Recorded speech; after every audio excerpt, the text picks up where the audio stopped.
날씨가 많이 따뜻해졌고 화창한데 한 주간 모두 평안하셨습니까? 네.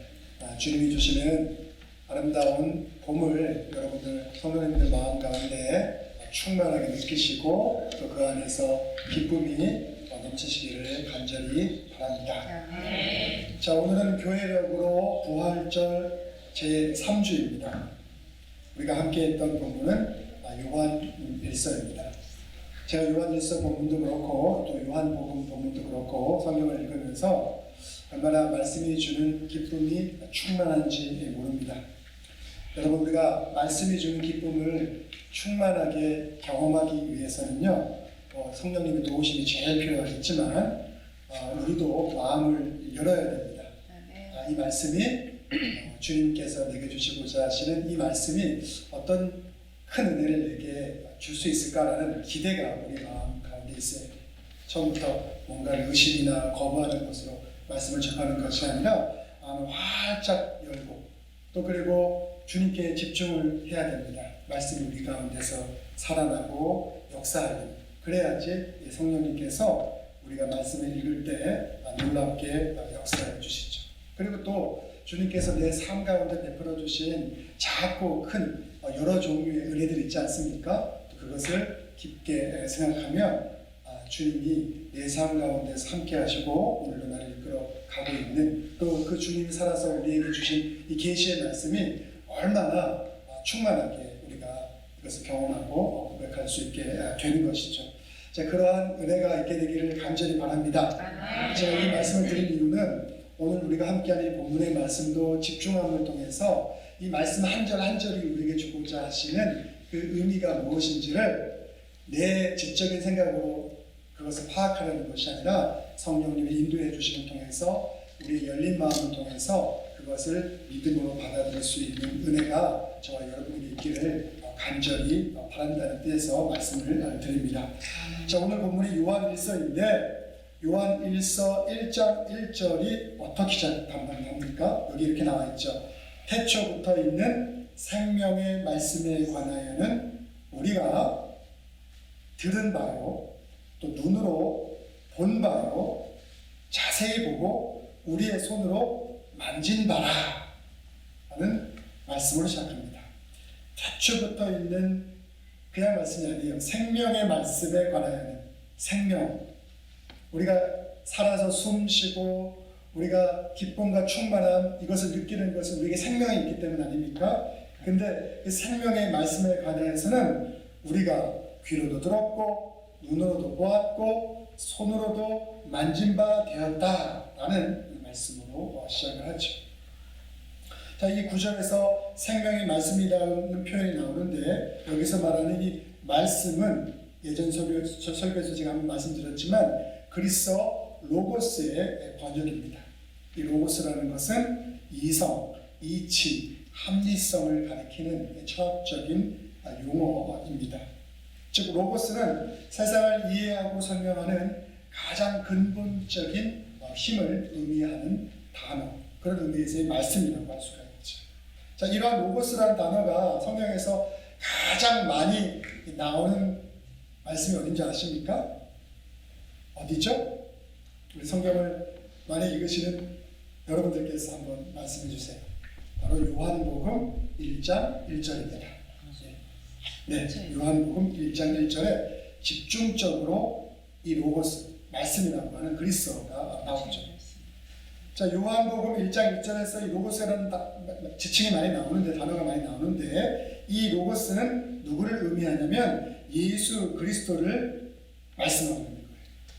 그래서 사도 요한은 모든 세상의 피조물들, 저와 여러분 같은 이 세상의 모든 피조물들은 예수님을 통해서만 세상을 바르게 이해하고 생명을 경험할 수 있다라고 선포하고 있는 거예요. 누구를 통해서 세상의 모든 피조물들이 예수님만을 통해서 세상을 바르게 이해하고 생명을 경험할 수 있다라고 말씀하고 있는 거예요. 여러분은 이러한 사도 요한의 주장을 믿음으로 받아들이십니까? 아니면 마음속으로 아니야, 그거 말고 내가 세상을 이해할 수 있는 다양한 툴이 많이 있어, 그거보다 더 뛰어난 많은 것들이 있어라고 혹여 마음속에 생각하는 분들은 없으시죠? 여러분들의 마음으로 답해 보시기를 바랍니다. 자, 그런데 이러한 그 요한복음에 로고스라는 표현이 많이 나오는데 오늘 우리가 읽은 본문은 이 요한 사도가 쓴 요한 1서에 있지 않습니까? 이 요한 1서 1장 1절도 이 요한복음 1장과 굉장히 비슷한 표현이 나오죠. 근데 여기에다가 조금 더 덧붙인 부분이 있는데 그것이 무엇이냐면 우리가 듣고 보고 손으로 만졌다라고 하는 부분들이 오늘 우리가 읽은 요한복음 1장 1서에는 더 추가적으로 나오게 되는 것을 볼 수가 있습니다. 자, 요한 1서에서 이 사도 요한이 이러한 말씀으로 요한 1서 1장 1절을 시작했던 이유는 무엇일까요? 요한 1서 1장 1절은 태초부터 있는 생명의 말씀에 관하여는 우리가 들은 바요, 눈으로 본 바요, 자세히 보고 우리의 손으로 만진 바라고 강조하는 말씀을 하고 있지 않습니까? 이렇게 말하는 데는 분명한 이유가 있죠. 그것이 어디에 나오게 되냐면 요한 1서 2장 19절에 나옵니다. 요한 1서 2장 19절에는 이런 표현들이, 이런 말씀이 나오죠. 그들이 우리에게서 나갔으나 우리에게 속하지 아니하였나니 라고 말씀하고 있습니다. 이 구절에서 우리에게 교회 공동체에서 나간 사람들은 누구냐? 바로 그들은 영지주의자들입니다. 영지주의자들이 교회 공동체에서 떨어져 나갔다라고 이 요한 1서 2장 19절은 말씀하고 있는 것이고, 이러한 요한 공동체의 배경들 때문에 바로 이 태초에 있는 생명의 말씀에 관해서는 우리가 들은 바요, 눈으로 본 바요, 자세히 보고 우리의 손으로 만진 바가 되었다라고 말씀을 하고 있는 것이죠. 자, 초대 교부들, 또 초대 교회의 많은 지도자들은 이 영지주의자들이 교회 내에서 활동하는 것에 대해서 아주 강력하게 경계를 했습니다. 우리가 구약 성경에 보면 제일 많이 경계하는 게 뭐가 있습니까? 우상 숭배를 경계하지 않습니까? 그래서 우상 숭배를 조심해라 라고 하면서 계속해서 그것에 대해서 경계를 하듯이 초대 교부들도 이 신약 시대에 교회에 어려움을 줬던 그 많은 분파들 중에서 이 영지주의자의 영향이 엄청났었는데 그들의 교회 내에서의 활동에 대해서 너무나도 강력하게 경계하고 있는 것을 우리는 성경을 말씀을 통해서 알 수가 있죠.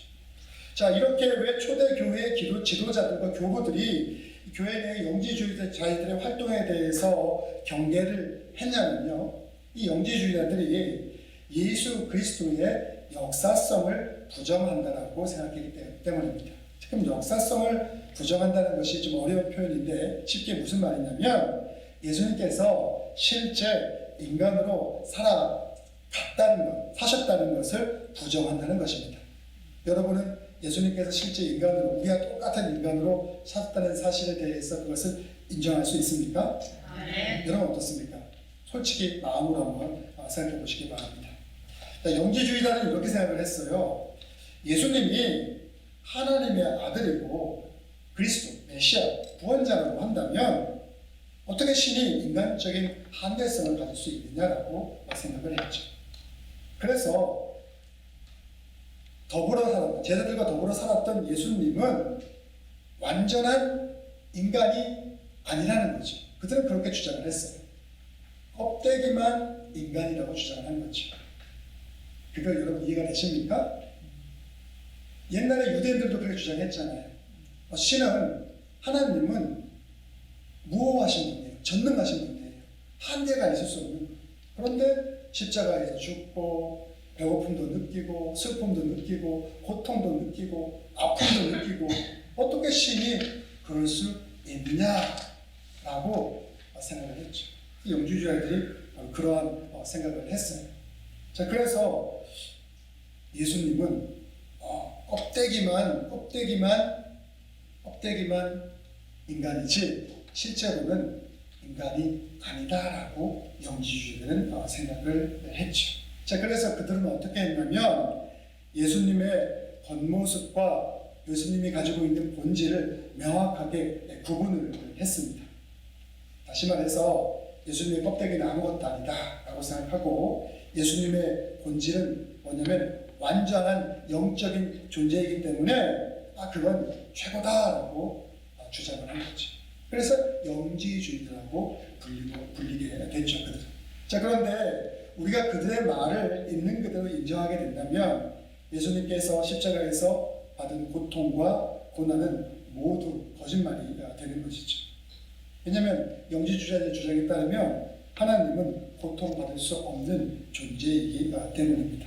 자, 이러한 영지주의자의 주장을 학자들은 가현설이라고 하죠. 겉으로만 드러났다. 겉으로만 인간의 모습을 가졌지 사실 그 안에 하나님께서 살아있는 그러한 존재다. 껍데기일 뿐이다라는 표현으로 이 가현설이라는 그 주장을 이야기를 하죠. 자, 그런데 오늘 본문에서 요한 사도는 이렇게 말씀하고 있어요. 우리가 들은 바요, 눈으로 본 바요, 자세히 보고 우리의 손으로 만진 바라. 바로 영지주의자들의 이러한 주장이 잘못된 것이다. 그것을 배격하기 위해서 이러한 강조의 말씀을 요한일서 1장 1절부터 시작을 하고 있는 것이죠. 자, 다시 한번 묻습니다. 그리스도 안에 사랑하는 형제 자매님들, 성도님들, 여러분은 예수님이 우리처럼 인간의 삶을 살았던 분이라는 사실에 동의할 수 있습니까? 아멘. 아멘. 자, 예수님은 우리가 복음서에 전하는 예수님의 삶의 모습을 보게 되면 공생의 기간 동안에 제자들과 함께 먹고 마시고 웃고 슬퍼하셨습니다. 그래서 예수님을 비난하는 자들이 뭐라고 비난했습니까? 예수님은 먹는 거 좋아하고 포도주 마시는 거 좋아한다고 막 비난하지 않았습니까? 인간과 같은 똑같은 모습으로 예수님은 사셨죠. 자, 우리가 이러한 예수님에 대한 인간으로서의 확실한 예수님에 대한 믿음이 있다면 우리는 영지주의자들이 주장하는 그들의 신앙의 주장을 통해서 우리의 신앙이 왜곡되는 것을 우리가 막을 수가 있는 것이죠. 자, 그렇다면 왜 초대교회 지도자들과 교부들은 이 영지주의자들의 주장에 대해서 그렇게 경계를 하고 이것에 대해서 우리가 주의해야 된다고 말씀을 했을까요? 그리고 이 영지주의가 오늘을 살아가는 도대체 우리와 무슨 상관이 있어서 그런 이야기를 하였던 것일까요?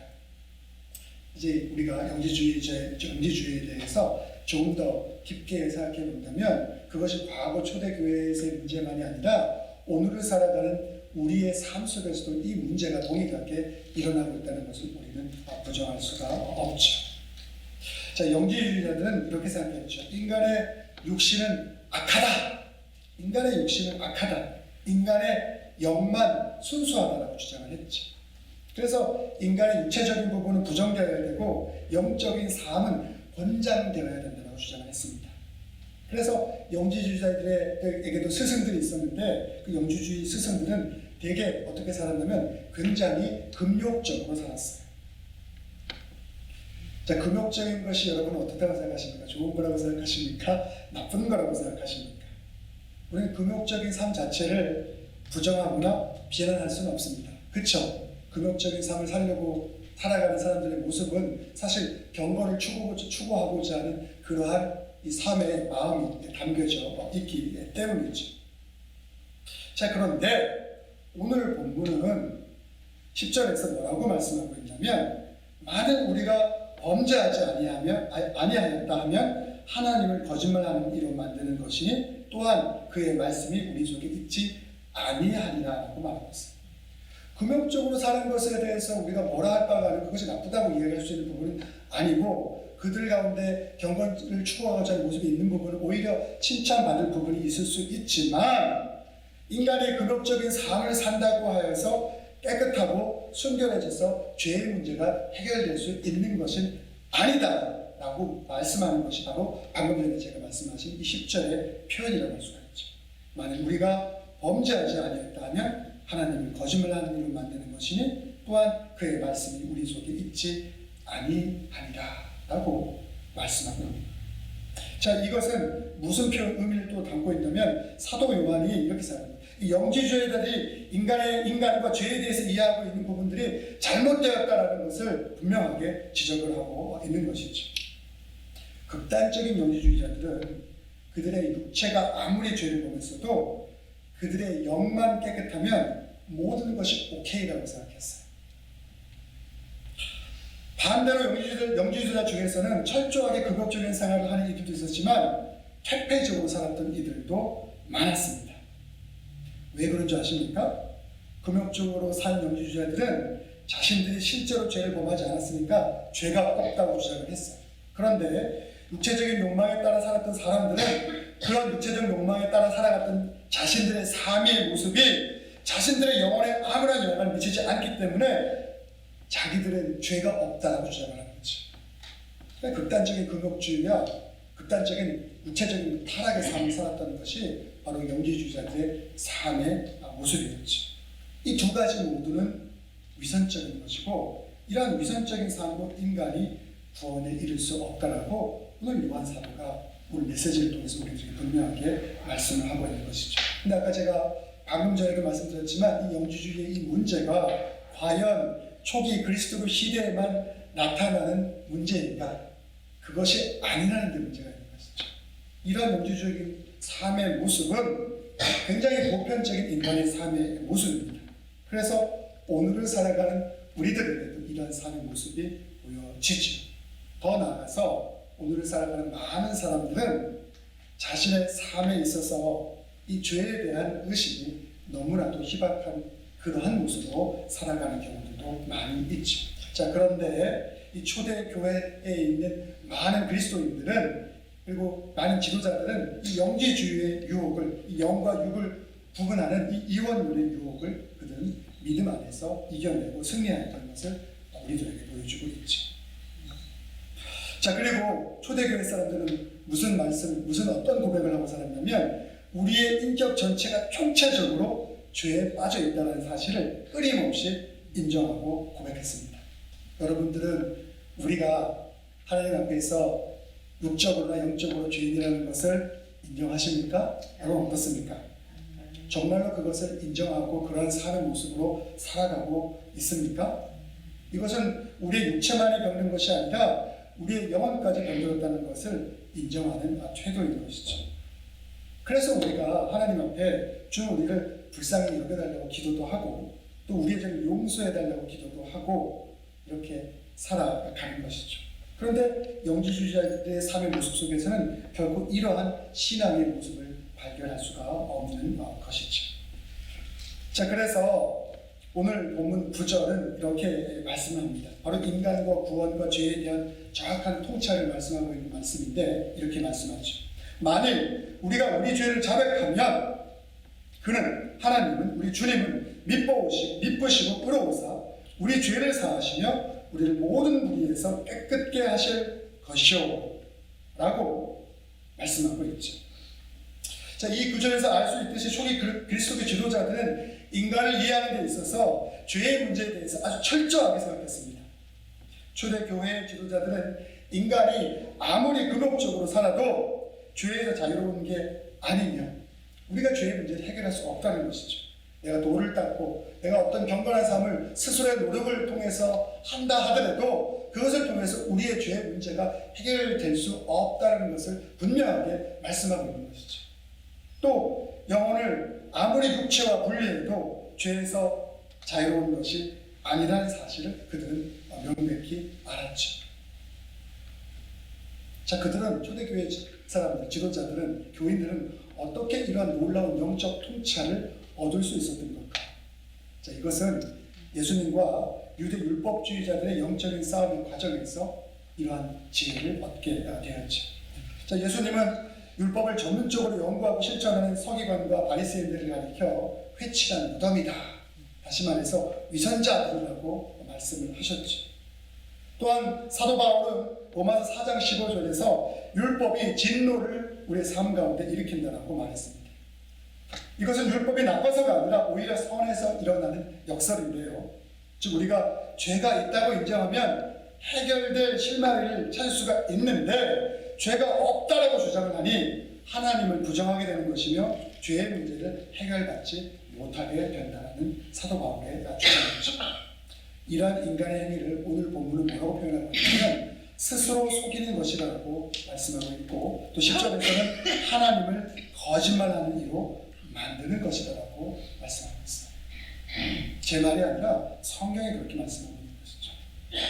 자, 그렇다면 그리스도의 가르침처럼 죄를 인정하고 살면 뭐가 달라질 수 있습니까? 라는 질문을 할 수 있을 것입니다.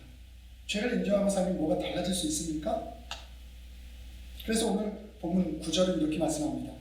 미쁘고 의로우신 하나님께서 우리의 죄를 사하시고 우리를 불의에서 깨끗게 하신다고 말씀해 주고 있죠. 그리스도인은 이 사실에 집중하는 사람입니다. 집중한다는 것이 무엇이죠? 이것을 믿고 내 신앙으로 받아들이고 이러한 삶의 태도로 살아가는 이들이라는 사실을 말씀하고 있는 것이죠. 이거 쉽게 표현하면 이렇습니다. 세상의 그 무엇도 오직 하나님께서만 우리를 깨끗하게 할 수 있고 그 무엇도 우리를 깨끗하게 할 수 없기에 우리의 모든 것을, 우리의 모든 문제와 죄성과 이 모든 것을 오직 하나님에게만 맡긴다라는 것이죠.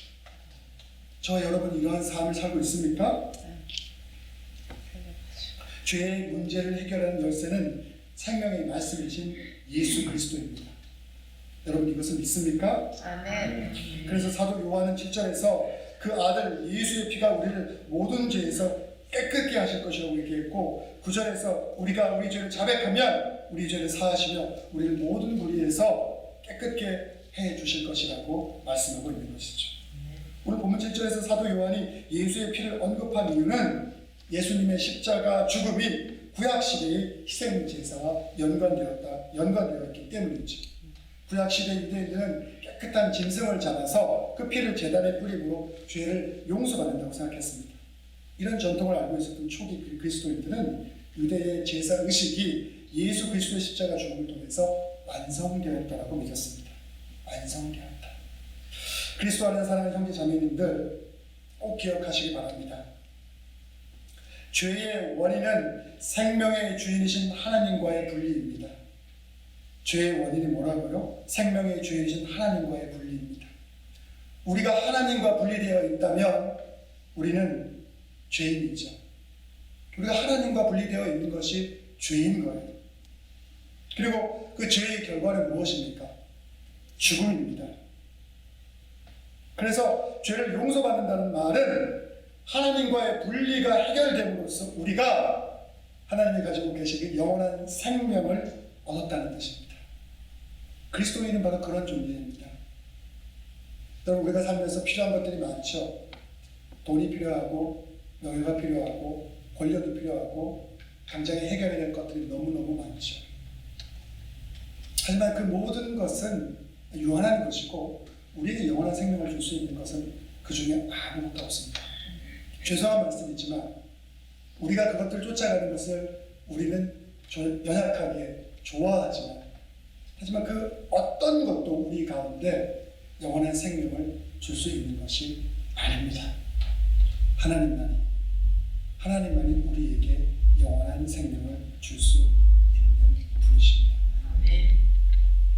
근데 우리는 그렇기 때문에 하나님과의 관계가 너무너무 중요한데 그리고 그것이 우리 인생에 있어서 최고로 가치 있는 그 자리에 놓여 있어야 되는데 항상 그것보다도 다른 것들 가운데 마음과 생각을 뺏기고 살아갈 때가 너무나 많이 있죠. 또한 하나님과의 단절인 이 죄의 문제에 대해서 삶 속에서 심각하게 생각하지 아니하고 살아갈 때가 많이 있습니다. 제가 자꾸 죄 이야기를 하니까 무슨 죄책감을 가지고 살아가라 이런 말씀 아니에요. 그리스도인은 하나님 안에서 이 죄를 용서받은 사람이에요. 그래서 우리는 이 죄책감 가운데서 오히려 자유할 수 있는 그러한 풍성한 은혜를 받은 존재입니다. 하지만 죄라는 것, 하나님과의 단절, 하나님과의 관계가 우리의 삶 가운데서 온전하게 소통되어지 못하고 그 안에서 우리가 풍성함을 누리지 못한다면 우리는 이 문제에 대해서 고민할 수 있는 심각성을 생각하고 살아갈 수 있는 그런 삶의 태도로 살아갈 수 있어야 하는 것이죠. 내 인생에서 당장에 해결해야 되고 추구해야 될 것이 많지만 그것보다도 하나님과의 소통과 하나님과의 관계의 회복의 문제가 더 본질적으로 우리의 삶 가운데 가장 귀한 것이라는 그러한 믿음과 그것을 받아들일 수 있는 지혜가 우리 삶 가운데 있어야 하는 것이죠. 근데 그럼에도 불구하고 이러한 죄의 문제를 간과하고 살아가는 것은 영주자들이 삶처럼 위선적인 것이라는 사실을 말씀하는 겁니다. 우리가 사는 이 세상에 얼마나 하나님과의 이 관계의 문제, 이것을 소홀히 생각하고 그것에 별 의미와 가치를 부여하지 않고 때로는 그리스도인조차도 그것에 대해서 너무나 쉽게 생각하고 살아갈 때가 많이 있지 않습니까? 그래서 이 영주주의 문제는 과거의 문제가 아니라 오늘 우리가 살아가는 이 시대에 우리가 심각하게 고민해야 될 그러한 문제이기도 합니다. 죄의 문제는 우리의 삶의 전 영역을 지배하고 영향을 미치고 있습니다. 우리는 이 문제에 대해서 진지하게 고민하며 이 문제가 오직 예수님의 십자가 죽음을 통하여 해결되었다는 사실에 집중해야 합니다.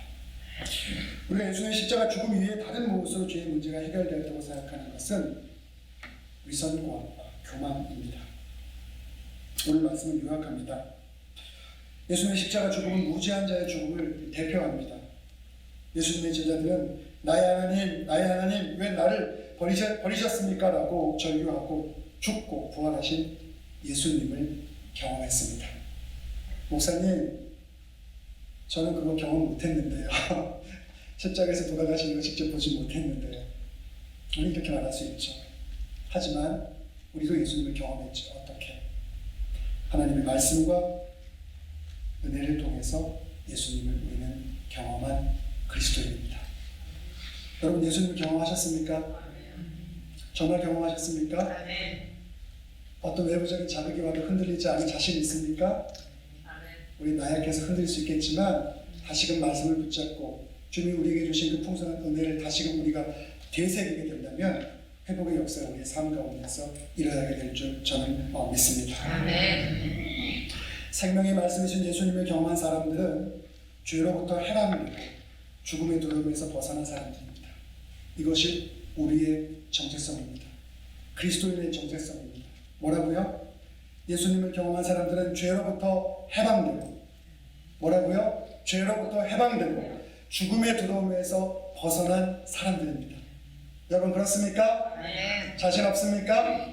우리가 아니라고 우리가 마음에 헷갈려도 성경은 우리들에게 그렇게 분명하게 선포해주고 있습니다. 이 하나님의 말씀을 꽉 붙잡고 믿으시고 우리의 믿음이 흔들릴 때마다 이 약속을 여러분들 되새기를 말씀하시 생각하시길 바랍니다. 자, 오늘 본문은 말씀합니다. 예수의 피가 우리를 모든 죄에서 깨끗게 하실 것이요. 그리스도는 이것을 외칠 수 있는 사람들이죠. 뭐라고요? 예수의 피가 우리를 모든 죄에서 깨끗게 하실 것이다. 여러분 이것을 외칠 수 있습니까? 아멘. 한번 해볼까요? 예수의 피가 우리를 모든 죄에서 깨끗게 하실 것이요. 예수의 피가 우리를 모든 죄에서 깨끗하게 할 것이요. 다시 합니다. 예수의 피가 우리를 모든 죄에서 깨끗하게 하실 것이요. 아멘. 아멘. 성경의 말씀이신 예수님을 경험한 사람들은 위선적인 삶으로 떨어지지 않으면 자기의 영혼만이 순수하고 경건하다고 주장하지도 않습니다. 왜냐하면 우리가 믿는 그리스도의 신앙은 태초부터 있는 생명의 말씀이신 예수 그리스도부터 시작되었기 때문입니다. 예수님과의 사귐 가운데서 충만한 은혜를 날마다 경험하시는 모두가 되기를 바랍니다. 이것이 우리가 누릴 수 있는 특권입니다. 다른 그 무엇과 비교해서 가장 우리가 누릴 수 있는 최고의 특권이죠. 그러니 예수님께 부족하니까 이거 주세요. 저것이 부족하니까 저것을 주세요. 그런 기도보다 주님 제가 주님 안에서 사귐의 풍성을 누리고 있어서 너무나 주님을 한다는 마음으로 나는 만족하고 기쁘고 충만합니다라는 그런 진실된 고백이 저와 여러분의 삶 가운데 날마다 고백되어지는 놀라운 축복이 있게 되기를 간절히 바랍니다. 아멘. 기도하겠습니다. 사랑과 은혜가 많으신 아버지 하나님,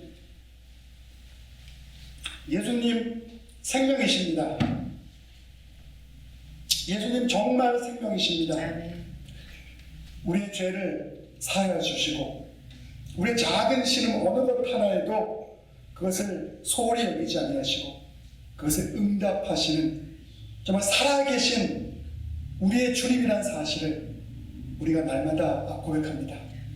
연약하고 부족한 저희들 굽어 살펴주셔서 이러한 우리의 고백이 또 이러한 주님에 대한 우리의 믿음이 흔들리지 않게 하여 주셔서 오직 예수 그리스도 안에서 가장 충만한 기쁨을 그 사귐을 날마다 경험하고 살아갈 수 있는 저희 모두가 되어질 수 있도록 주님 도와주시고 역사하시고 인도하여 주시옵소서.